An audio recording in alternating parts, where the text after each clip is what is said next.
నమస్తే అండి. ఈ మధ్య మన ప్రతి ఇంట్లో కూడా దాదాపుగా పిల్లలు సెల్ ఫోన్ వాడకము, లేదంటే ఏదో ఒక వీడియో చూడడము చాలా కామన్ చూస్తుంటాం. మీ ఇంట్లో కూడా ఇదే సమస్య వచ్చిందా? పిల్లోడు ఎక్కువగా సెల్ ఇవ్వకుండా తను మొండికేస్తున్నాడా? లేకుంటే ఎక్కువసేపు చదువుకోకుండా, హోంవర్క్ చేయకుండా సెల్ ఫోన్ చూసుకుంటూ, వీడియోస్ చూసుకుంటూ, ఏదో గేమ్స్ ఆడుకుంటూ ఇలా మరి కనపడుతున్నాడు మీ పిల్లవాడు.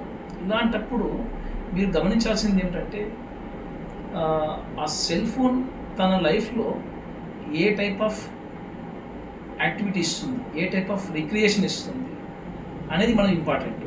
ఇప్పుడు తను గేమ్స్ చూస్తున్నాడా, పాటలు చూస్తున్నాడా, మరీ చిన్న పిల్లల దగ్గర నుంచి చూస్తే ఇప్పుడు కార్టూన్ వీడియోస్ లాంటివి, లేకుంటే కొద్ది మధ్య వయసు పిల్లలు అయితే videos, YouTube, reels, social media, తర్వాత పోస్ట్ ఇన్స్టాగ్రామ్స్ ఇలాంటివి ఎక్కువ చూస్తుంటారు. కొందరు పిల్లలు వీడియో గేమ్స్ ఆడుతున్నారు, గ్యామ్లింగ్ చేస్తున్నారు, బెట్టింగ్ చేస్తున్నారు. కొందరు ఆన్లైన్ షాపింగ్స్ కోసం ఎక్కువగా రిలే అవుతున్నారు. కొందరు మరీ ముఖ్యంగా ఈవెన్ రిలేషన్ ఇష్యూస్ కూడా త్రూ ఫోన్ ద్వారా ఈ పోర్న్ లాంటివి అడల్ట్ సైట్స్ ఎక్కువ చూడడము, ఇలాంటి వాటిపైన డిపెండ్ అవుతున్నారు. ఇవి నువ్వు ఆ పిల్లవాడు అవసరం ఉన్న ఆ స్టేజ్కి అవసరం ఉన్న దానికన్నా యాక్టివిటీ కానీ ఫన్ కానీ ఎక్కువగా ఓవర్ యూజ్ జరుగుతుంది అని అన్నప్పుడు నెంబర్ ఆఫ్ అవర్స్ కన్నా మరీ ముఖ్యంగా చూడాల్సింది ఏ పర్పస్కు ఆ సెల్ వాడుతున్నాడు. ఆ పర్పస్ వల్ల తనకు వేరే ప్రాబ్లమ్స్ ఏమైనా ఎక్కువ వస్తున్నాయా? ఫర్ ఎగ్జాంపుల్, చదువు పైన ఫోకస్ చేయాల్సిన వ్యక్తి సెల్ ఫోన్ పైన ఎక్కువగా స్పెండ్ చేయడంలో హోంవర్క్ కానీ, అకాడమికల్గా తక్కువగా ఎగ్జామ్స్లో మార్క్స్ రావడం కానీ ఇలాంటి ఇబ్బంది గురవుతున్నాడు. తర్వాత టీచర్స్ దగ్గర నుంచి కంప్లైంట్స్ వస్తున్నాయి, ఎక్కువ ఫోకస్ చేయట్లేదు. ఇంట్లో కూడా మిగతా పనులు వినకుండా సెల్ ఫోన్లో ఎక్కువ పెట్టుకుంటున్నాడు. ఇవన్నీ కూడా మన కమ్యూనికేషన్, అంటే ఫాదరు, మదరు ఆ చైల్డ్కు ఉండే కమ్యూనికేషన్ చేయడంలో ఇబ్బంది పడుతున్నారు, సెల్ ఫోన్ వాళ్ళు కట్టడి చేయడంలో ఇబ్బంది పడుతున్నారు అన్నప్పుడు ఎస్, డెఫినెట్గా ఇది కొద్దిగా మనం గమనించాల్సిన విషయం. ఫోన్ ఇవ్వకపోతే ఇరిటేట్ అయిపోతున్నాడు, బాగా చికాకు అయిపోతున్నాడు, ఏడుస్తున్నాడు, సో తిండి తినట్లేదు, నిద్రపోవట్లేదు, మొండికేస్తున్నాడు, వస్తువు పగలగొడుతున్నాడు. ఎస్, ఇది చాలా ఇంపార్టెంట్. ఇది కూడా ఇటువంటి లక్షణాలు కనిపిస్తున్నాయంటే డెఫినెట్గా కొద్దిగా టెక్నాలజీ సంబంధించిన వాటికి అడిక్ట్ అయిపోతున్నాడు. పిల్లవాడు ఎంత అవర్స్ ఆడుతున్నాడు ముందు చెప్పిన దానికన్నా కమిటెడ్గా లేకుండా ఎక్కువ అవర్స్ ఆడేసేయడము, ఎక్కువ అవర్స్ దానిపైన స్పెండ్ చేయడము, అబద్ధాలు చెప్పడము, మరీ ముఖ్యంగా పిల్లో కింద పెట్టుకోవడము, ఈవెన్ పెట్టకుండా ఈవెన్ మనీ ఎక్కువగా తీసేసుకోవడము పేరెంట్స్ దగ్గర నుంచి, ఇలాంటివి ఎక్కువ గమనిస్తున్నప్పుడు ఎస్, డెఫినెట్గా ఇది పరిధిని మించి, అంటే ఆ పిల్లవాడి యొక్క టెక్నాలజీ తన మిగతా లైఫ్ని కన్నా డామినేట్ చేసి దానికి ఎక్కువ ప్రయారిటీ ఇస్తున్నాడు. అంటే ఆ ప్రయారిటీ ఎక్కువ కావడం వల్ల దానికి ఎక్కువ డిపెండ్ అయిపోతున్నాడు, ఒక సిగ్నల్ ఇవ్వండి.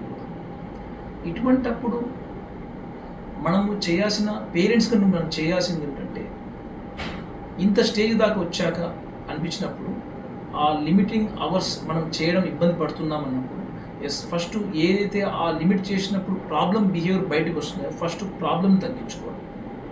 ఫైనాన్షియల్ సమస్యలైనా, ఎమోషన్స్ విషయంలో ఎక్కువ ఎమోషనల్ అయిపోతున్నారంటే ఎమోషనల్గా కౌన్సిలింగ్ చేయడం, లేకుంటే ఎమోషనల్గా మెడిసిన్స్ వాడి కాస్త ఎమోషన్స్ తగ్గించేసుకోవడం ఇంపార్టెంట్.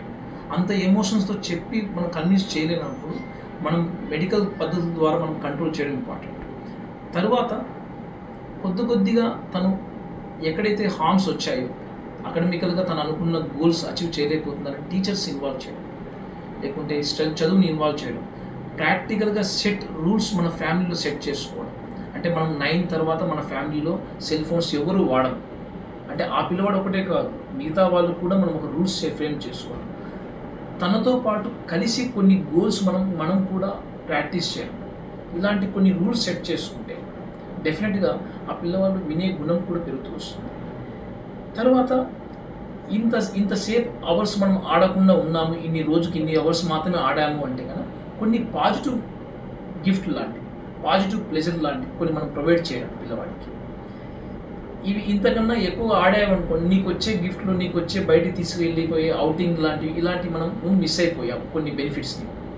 ఇలాంటి కొన్ని మనం ఇంటెలిజెంట్‌గా మనం ప్లాన్ చేసి ఒక రకంగా ఆ బిహేవియర్‌ని కట్టడి చేయడానికి మనం ప్లాన్ చేసుకోవాలి. సో, వీటితో కన్నా ఇంకా ఎక్కువగా ఇబ్బంది పడుతున్నాడు పిల్లవాడు. అలాంటప్పుడు ఆ పర్సన్స్ పిల్లవాడి యొక్క హోల్ డెవలప్‌మెంట్ ఎలా ఉంది? అన్ని రకాలు చూడండి. సైకలాజికల్ డెవలప్‌మెంట్, ఫిజికల్ డెవలప్‌మెంట్‌తో పాటు సైకలాజికల్ డెవలప్‌మెంట్ చూసుకోవడం.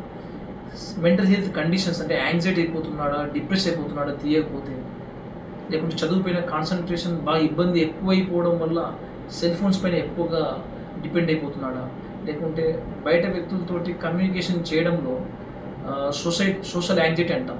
ఈ చేయడంలో ఇబ్బంది పడుతున్న వ్యక్తులు ఇటువంటి ఇంట్రావర్టెడ్ బిహేవియర్, ఇంట్రావర్టెడ్ సోషల్ కనెక్షన్స్ని ఎక్కువగా రిలే అయిపోతున్నాడా, ఇవన్నీ ఒక ప్రాపర్గా సైకియాట్రిక్ అసెస్మెంట్ అవసరం. ఈ సైకియాట్రిక్ అసెస్మెంట్ అయిన తర్వాత మనం ఆ పిల్లవాడికి ఎటువంటి ప్లాన్స్ అవసరమో, మెడిసిన్సా, కౌన్సిలింగా, ఇలా మనం డిజైన్ చేసుకోవడం ఇంపార్టెంట్. ఎస్, లాస్ట్ చెప్పాల్సింది అంటే ఫ్యామిలీలో ఆ పిల్లవాడు సెల్ ఫోన్తో ఏం పుట్టలేదు. మన సమాజమే మనలో ఉన్న ఫ్యామిలీ రూల్స్ అండ్ రెగ్యులేషన్స్, మన అవైలబిలిటీ ఆ పిల్లవాడిని ముందు పెట్టేశాం. తినడానికి కోసమో, అల్లరి మారడానికి కోసమో మనం చూపించిన వీడియోస్ రేపు పొద్దున వాటిని ఎక్కువగా యూజ్ చేసుకోవడంలో ఆ పిల్లవాడు దాన్ని ఒక అందుబాటులో దొరికే ఒక వన్ ఆఫ్ ద కోపింగ్ మెకానిజంగా వాడుకున్నాడు. అంతే తప్ప ఆ పిల్లవాడు పుట్టుకతో చేసిన నేరమేం కాదు. సో ఇక్కడ మనం చేయాల్సింది ఏంటంటే లిమిటింగ్ అవర్స్ ఇంపార్టెంట్. లిమిట్ చేసిన తర్వాత వేరే ఆల్టర్నేటివ్ ఎంజాయ్మెంట్స్ ఏమున్నాయి? ఫ్యామిలీతో మెంబర్స్ ఆ పిల్లవాడితో షేర్ చేసుకునే కొన్ని యాక్టివిటీస్ కొన్నైనా షేర్ చేసుకుంటున్నామా, అది ఇంపార్టెంట్. వాళ్ళ హోంవర్క్లో పార్టిసిపేట్ చేస్తున్నామా, వాళ్ళ ఫన్ యాక్టివిటీస్, ఎంజాయ్మెంట్ గేమ్స్లో పార్టిసిపేట్ చేస్తున్నామా, వాడు 1 and 2 అడిగే కొన్ని గేమ్స్లో కానీ, లేకుంటే బయటికి తీసుకెళ్ళే కొన్ని పర్చేజ్ చేసే విషయంలో కానీ వాటితో పాటు మనం తీసుకెళ్తున్నాము, వాటితో పాటు ఆడుకుంటున్నాము. ఇవన్నీ కూడా ఇంపార్టెంట్. అప్పుడే మనము ఫ్యామిలీలో వాడిని మిగతా ఫన్ యాక్టివిటీస్తో ఎంగేజ్ చేసుకోగలదు ఇలా చేస్తే. లేకపోతే ఈ పిల్లవాడు ఏకాంతం ఎక్కువైపోయి, లోన్లీనెస్ ఎక్కువైపోయినప్పుడు మనకు ప్రపంచం ఈ సెల్ ఫోన్లో కనిపించేస్తుంది. సో కాబట్టి ప్రపంచాన్ని వదిలేసి సెల్ ఫోన్ ప్రపంచంలో ఎక్కువగా ఇన్వాల్వ్ అయిపోవడం ఛాన్సెస్ ఉంటాయి. సో ఇటువంటి జాగ్రత్తలు తీసుకోవడం ఇంపార్టెంట్.